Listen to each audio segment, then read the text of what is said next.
हाँ जी, यहाँ ये बात समझने वाली है कि ये जो जज़म है ये जिस हरफ के ऊपर आती है उस हरफ को साकिन कहते हैं। ये बात हमारे हर सबक में होती है। तो यहाँ जो मैं बात करने लगी हूँ, यहाँ आपने ये बात जहन में रखनी है कि जब होती है ना या साकिन, ये जज़म जिस हरफ के ऊपर आए उस हरफ को साकिन कहते हैं। जब ये जज़म आती है या के ऊपर, तो जब ये या साकिन होता है तब उस पर दो कायदों में से एक कायदा जारी होता है। यानी कि या तो या साकिन के लंबे होने का कायदा जारी होगा या तो फिर या साकिन के लीन होने का कायदा जारी होगा। लीन का मतलब क्या है कि उसको हमने नरमी से पढ़ना है, खींच के नहीं पढ़ना। अब यहाँ पे जो कायदा जारी होता है, ये देखिए कि या साकिन है, अब इस पे कोई ना कोई कायदा जारी होना है, लेकिन यहाँ पे जो कायदा जारी हो रहा है वो है मद का, यानी कि या साकिन को लंबा करने का। तो ये कैसा पता चलेगा? तो यहाँ ये समझना है आपने कि जब भी या साकिन हो उससे पहले हरफ के नीचे जेर आ जाए, या साकिन हो उससे पहले हरफ के नीचे जेर आ जाए, तब या साकिन एक अलिफ के बराबर लंबा हो जाता है। वो कैसे? वो इस तरह कि जब भी कोई भी हरफ या साकिन, कोई भी हरफ साकिन हो, उसने पिछले वाले को अपने साथ मिला देना है। जब जैसा कि अब ये या साकिन है, इसने फा को अपने साथ मिलाना है। कोई भी हरफ साकिन होगा, बा होगा, ता होगा, जो भी होगा, उसने पिछले वाले को अपने साथ मिलाना है। लेकिन जब या साकिन हो उसके पीछे जेर आ जाए, उसके पिछले वाले हरफ के नीचे जेर आ जाए, तो पहले वाला जो हरफ है वो उसके साथ मिलेगा तो हर हाल में ही, लेकिन साथ साथ एक अलिफ के बराबर लंबा भी होगा। अब हमने क्या किया है कि या साकिन है, अब इससे पिछला हरफ कौन सा है? फा है। अब हमने फा को या साकिन के साथ मिलाना है और साथ साथ एक अलिफ के बराबर लंबा भी करना है। कैसे पढ़ेंगे? फा या जेर फी, कैसे? फी मुतफ़िफ़ी। हाँ जी, आज हमारी माशाल्लाह से सूरतुल मुतफ़िफ़ीन शुरू हुई है, तो आज पहला सबक है। आपने मुकम्मल सूरत आखिर तक पढ़नी है। इंशाल्लाह आपकी बहुत ज़्यादा, आपको इसमें से अपनी गलतियों को सुधारने का मौका मिलेगा। और जिसने अच्छा पढ़ा हुआ है तो उसको चाहिए कि वो मेरी इस्लाह करे, अगर उसको मेरी कोई गलती महसूस होती है, ताकि मैं आपकी वजह से इस्लाह करूँ और आप मेरी वजह से इस्लाह कर पाएँ। नहमदुहु व नसल्ली अला रसूलिहिल करीम, अम्मा बाद फ़अऊज़ु बिल्लाहि मिनश्शैतानिर रजीम, बिस्मिल्लाहिर रहमानिर रहीम। अस्सलामु अलैकुम व रहमतुल्लाहि व बरकातुहू। उम्मीद है आप सब खैरियत से होंगे।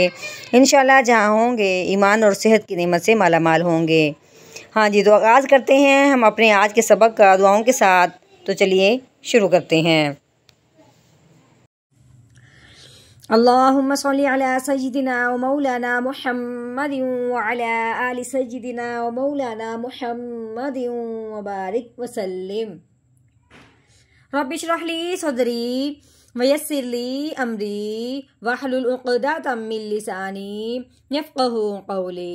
Rabbi ज़िदना इल्मा, rabbi ज़िदना इल्मा, rabbi ज़िदना इल्मा। अऊज़ु बिल्लाहि मिनश्शैतानिर रजीम, बिस्मिल्लाहिर रहमानिर रहीम। हाँ जी, ये वाव है। अरबी का जो वाव होता है वो होंठों से अदा होता है। वाव जो उर्दू का वाव होता है वो दांतों से अदा होता है, कि ऊपर वाले जो दांत होते हैं वो नीचे वाले होंठों पे लगते हैं, तो वाव पढ़ा जाता है। ठीक है, अब हमने वाव को होंठों की गुलाई से अदा करना है। वाव के ऊपर क्या लगी हुई है? जबर लगी हुई है। ठीक है, उसके बाद आगे देखें, ये या है, या के ऊपर जो दानुमा बनी हुई है, जज़म आई हुई है, इसका नाम है, यानी इसका नाम जज़म है। ये जज़म जिस हरफ के ऊपर आती है उस हरफ को साकिन कहते हैं। अब ये जज़म आई है या के ऊपर, इसका नाम हो गया या साकिन। ठीक हो गया। तो जब या साकिन हो तो उस पर कायदा ज़रूर जारी होता है, या तो वो मद वाला कायदा जारी होता है, यानी कि हमने या को लंबा करना है, या उस पर लीन का कायदा जारी होगा कि हमने उसको नरमी से पढ़ना है, खींच के नहीं पढ़ना।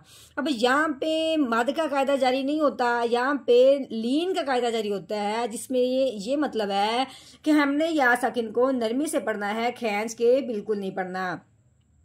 वो कायदा कैसे पता चलता है कि या साकिन हो और उससे पहले हरफ पे ज़बर आ जाए, या साकिन हो और उससे पहले हरफ पे ज़बर आ जाए तो वो पहले वाला हरफ या साकिन के साथ मिलते हुए नरमी से पढ़ा जाता है, खींच के या झटके से नहीं पढ़ा जाता।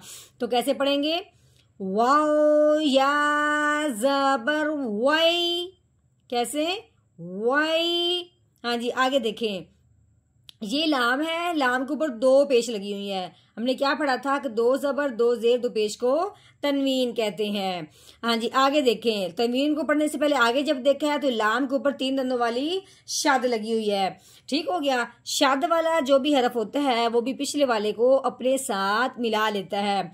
अब हमने लाम को, जिसके ऊपर तनवीन लगी हुई है, इसको हमने इस लाम के साथ मिलाना है जिसके ऊपर शद लगी हुई है। तो कैसे पढ़ेंगे? लाम लाम दो पेश लुल वैलुल। ठीक हो गया। अब लाम के नीचे जेर लगी हुई है, उसके आगे फिर लाम है, लाम के ऊपर जज़म लगी हुई है तो लाम साकिन हो गया। शाद वाला जो हरफ होता है वो भी पिछले वाले को अपने साथ मिलाता है, जज़म वाला जो हरफ होता है वो भी पिछले वाले को अपने साथ मिलाता है। अब जज़म वाला जो लाम है इससे पीछे भी लाम है तो हमने क्या करना है, इस लाम को अगले लाम के साथ जो साकिन है उसके साथ मिला देना है। कैसे? लाम लाम ज़ेर लिल वैलुल लिल। हाँ जी, आगे देखें, ये मीम है, मीम के ऊपर पेश लगी हुई है, आगे तो है, तो के ऊपर ज़बर है। बताने का मतलब ये है कि आगे तो के ऊपर ना तो शाद है इस तरह की, ना जज़म है, तब हमने मीम को तो के साथ नहीं मिलाना। कैसे पढ़ना है? मीम पेश मुँह। हाँ जी, तो के ऊपर ज़बर लगी हुई है, आगे फ़ा के ऊपर शाद आ गई है। अब देखिए, अब हमने क्या करना है, तो को फ़ा के साथ मिलाना है इस शाद आने की वजह से। तो कैसे पढ़ेंगे? तोफ़ा ज़बर तोफ़ मुतोफ, फा के नीचे जेर लगी हुई है, फा जेर फी मुतोफी। आगे फा के नीचे जेर है, उसके आगे या है, या के ऊपर जज़म आने की वजह से या साकिन हो गया। अब या फिर या साकिन हुआ, हमने क्या कहा था, जहां भी या साकिन होगा उस पर कायदा जारी होगा। दो कायदों में से, या तो वो लीन वाला कायदा जारी होगा जिसमें हमने लंबा नहीं करना, या फिर मद वाला होगा जिसमें हमने लंबा करना है। अब यहाँ पे जो कायदा जारी हो रहा है वो मद वाला जारी हो रहा है, यानी जब या साकिन हो उससे पहले हरफ के नीचे जेर आ जाए फिर या साकिन को एक अलिफ के बराबर लंबा करके पढ़ते हैं। कैसे लंबा होगा? जो भी हरफ साकिन होता है वो पिछले वाले को अपने साथ मिलाता है। अब या साकिन है, इसने भी फा को अपने साथ मिलाना है। अब हम मिलाने के साथ साथ एक अलिफ के बराबर लंबा करेंगे। कैसे? फा या जेर फी मुतोफी फी नून ज़बरना मुतोफी फीना।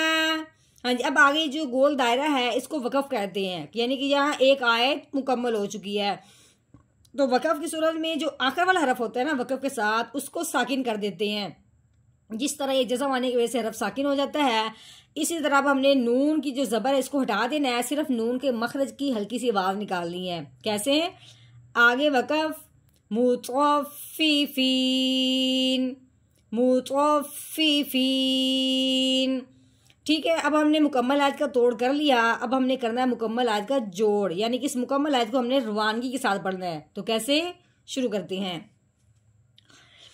अऊज़ु बिल्लाहि मिनश शैतानिर रजीम।